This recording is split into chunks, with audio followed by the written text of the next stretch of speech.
আসসালামু আলাইকুম প্রিয় চাকরি প্রত্যাশী ভাই ও বোনেরা, কেমন আছেন আপনারা সবাই?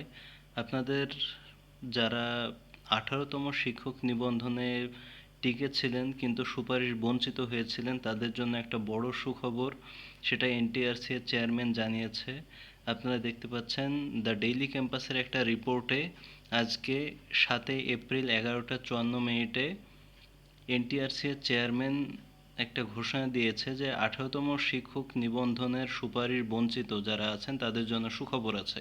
তো কি সেই সুখবর আমরা দেখি একটু নিচে পড়ি সেই জিনিসটা। বেসরকারি শিক্ষক নিবন্ধন ও প্রত্যয়ন কর্তৃপক্ষ এনটিআরসি এর চেয়ারম্যান মোহাম্মদ আমিনুল ইসলাম মঙ্গলবার 7 এপ্রিল সচিবালয়ে এক সংবাদ সম্মেলনে 18তম নিবন্ধনের সুপারিশ বঞ্চিতদের সুখবর জানিয়েছেন। তিনি নিশ্চিত করেছেন, এই নিবন্ধনের প্রাপ্ত প্রার্থীরা শুধুমাত্র বঞ্চিত নন, বরং অতিরিক্ত সুবিধা পাচ্ছেন। কেমন অতিরিক্ত সুবিধা পাচ্ছেন এই জিনিসটা আমরা একটু দেখি। দ্য ডেইলি ক্যাম্পাসের সাংবাদিকদের এক প্রশ্নের জবাবে চেয়ারম্যান বলেন, 18তম নিবন্ধনের সুপারিশ প্রাপ্তদের মধ্যে অধিকাংশ নিয়োগ পেয়েছে। আমরা সাধারণ একটা নিবন্ধন পরীক্ষার পর আর একটি নিয়োগ বিজ্ঞপ্তি দিয়ে থাকি। এই প্রত্যেকটা নিবন্ধনের পর একটা নিয়োগ বিজ্ঞপ্তি হয়ে থাকে। সকল নিয়মের ব্যত্যয় ঘটিয়ে একমাত্র 18তম ক্ষেত্রেই ষষ্ঠ নিয়োগ বিজ্ঞপ্তি হলো রেগুলার বিজ্ঞপ্তি, ষষ্ঠর পরে আবার সপ্তম বিজ্ঞপ্তি হলো। তার মানে এটা বোঝাতে চাচ্ছে যে প্রত্যেক নিবন্ধন পরীক্ষার পরে একটা করে গণবিজ্ঞপ্তি হয়, কিন্তু 18তম শিক্ষক নিবন্ধনের পরে দুইটা গণবিজ্ঞপ্তি হয়েছে, একটা ষষ্ঠ গণবিজ্ঞপ্তি এবং সপ্তম গণবিজ্ঞপ্তি। এই জিনিসটাই বলছে। তো এখানে সুখবর কি সেই জিনিসটা দেখার জন্য আমরা আরেকটু পড়ি।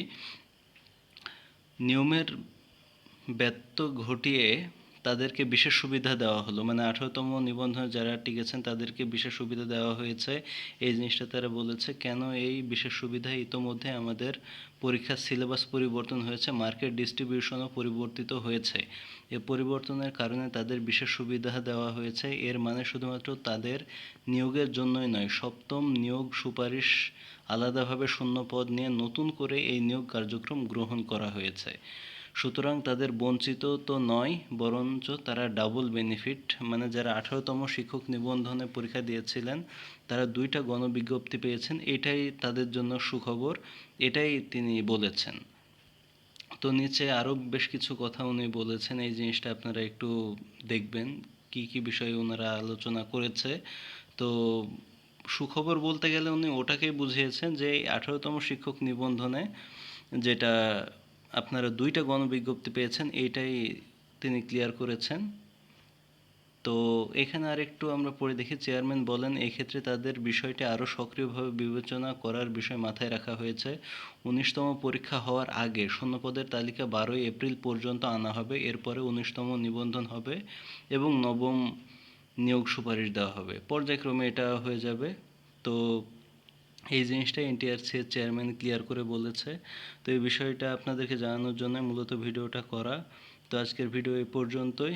চ্যানেলটি যদি ভালো লেগে থাকে তাহলে অবশ্যই চ্যানেলটাকে সাবস্ক্রাইব করবেন। ভালো থাকবেন, সুস্থ থাকবেন। আসসালামু আলাইকুম।